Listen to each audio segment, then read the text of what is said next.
صبغة ونحن له عابدون.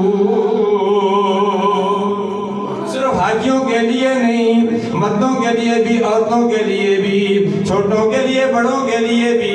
امیروں کے لیے بھی، غریبوں کے لیے بھی یہی حکم ہے کہ اللہ کے رنگ میں رنگے جاؤ. فرمایا اللہ کے رنگ میں رنگنا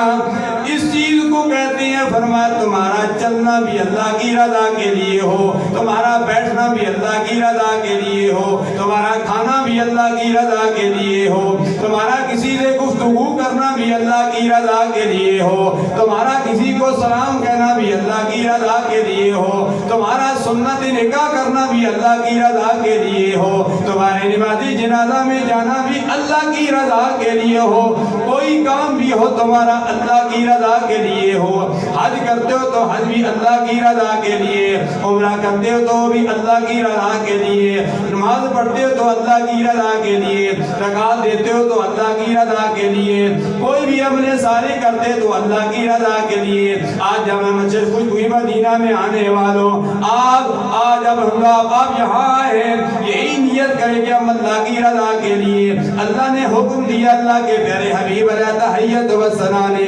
پریکٹیکل کر کے بتا دیا. اللہ کے پیارے حبیب صلی اللہ علیہ وسلم نے نماز پڑھی بھی ہے اور پڑھائی بھی ہے، دونوں سرکار کی سنتیں ہیں. اللہ کے پیارے حبیب علیہ تحیت و ثنا نے ان دنوں میں الحمدللہ اللہ اکبر اللہ اکبر 9 ذی الحجہ کی فجر کی نماز سے لے کر 13 ذی الحجہ کی عصر کی نماز پر یہ تکبیرات بھی پڑھی ہے. اللہ اکبر لا